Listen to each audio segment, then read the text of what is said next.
Assalamualaikum sahabat, bagaimana keadaan kalian hari ini? Kami doakan semoga sehat selalu. Kali ini kami mengangkat sebuah hadis yang oleh Ustaz Abu Fatih Al-Adnani dalam kitabnya 400 Hadis Akhir Zaman meletakkan di bawah judul munculnya kelompok ingkar sunnah.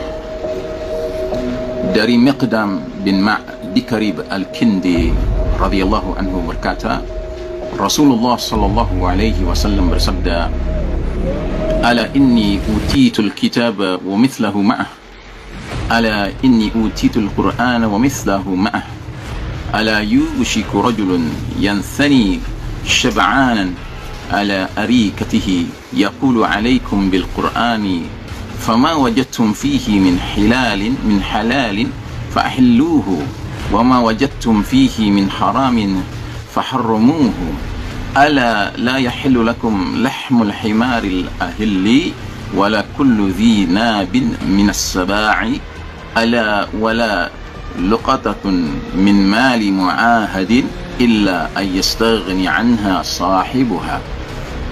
Ketahuilah, sesungguhnya aku, kata Nabi Muhammad sallallahu alaihi wasallam, diberi wahyu berupa Al-Quran dan sebuah wahyu lain yang sepertinya.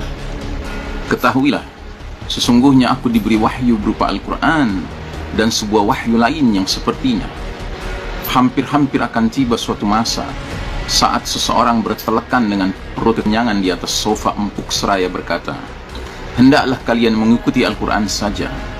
Perkara halal yang kalian dapatkan dalam Al-Quran, halalkanlah.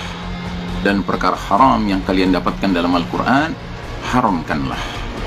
Ketahui oleh kalian, sesungguhnya tidak halal bagi kalian daging keledai jinak, tidak halal pula setiap hewan buas yang bergigi taring, dan tidak halal pula barang temuan milik seorang kafir yang memiliki perjanjian damai, kecuali jika pemiliknya tidak memerlukannya lagi.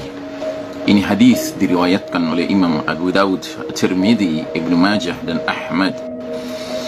Saudaraku rahimakumullah, hadis ini sangat penting karena hadis ini mengingatkan kita bahwasanya panduan kehidupan seorang mukmin bukanlah hanya Al-Quranul Karim.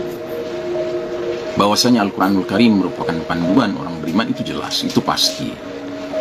Tetapi melalui hadis ini jelas Nabi Muhammad SAW mengatakan, kalian mendapatkan Al-Quran dan sesuatu yang serupa dengannya, dan yang dimaksud adalah As-Sunnah An-Nabawiyah, hal-hal yang datang dari Nabi Muhammad sallallahu alaihi wasallam.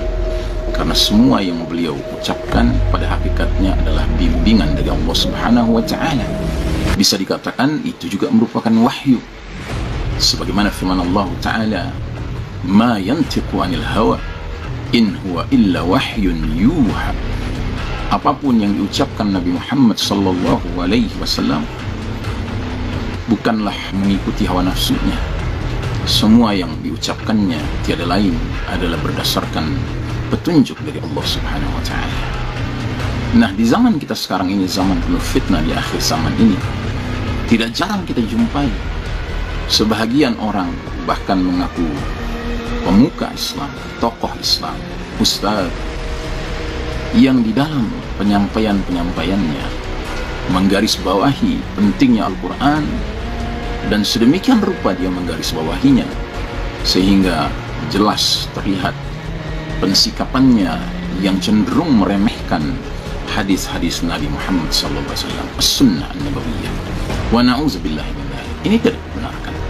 Karenanya Nabi sampai menyebutkan beberapa hal yang tidak dijumpai dalam Al-Quran, sifatnya lebih rinci, bahwasanya tidak dibenarkan kalian memakan ini, memakan itu, termasuk menggunakan harta orang kafir yang punya perjanjian damai dengan kalian, kecuali jika dia tidak memerlukannya.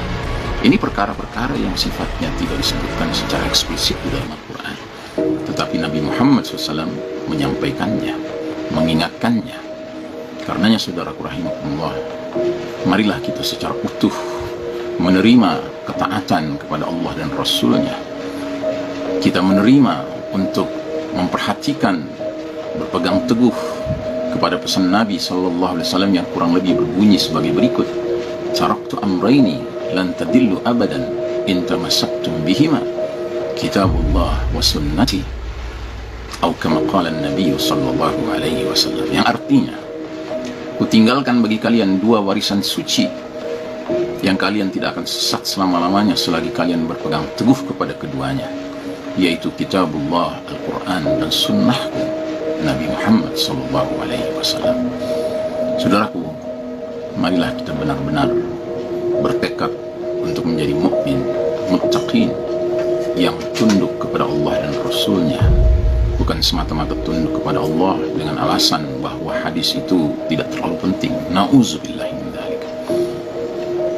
Saudara, inilah zaman penuh fitnah, zaman di mana kadangkala logika-logika seseorang lebih dikedepankan daripada keimanannya. Dan kalau kita tidak berhati-hati, kita pun akan terseret hanyut mengikuti logika yang keliru itu. Logika yang seolah-olah sepertinya benar, tapi sesungguhnya mengandung jebakan-jebakan syaitan di dalamnya, mengandung talbis iblis, ya, tipu daya iblis di dalamnya. Kita harus hati-hati. Ini bukanlah zaman di mana kita boleh bersikap santai-santai saja, tenang-tenang saja. Begitu banyak di luar sana pihak-pihak yang berupaya untuk menipu kita, orang-orang yang beriman ini, untuk keluar dari frame pemahaman al-Islam yang semestinya, pemahaman dinullah yang semestinya. Semoga Allah lindungi kita semuanya dari tipuan-tipuan yang seperti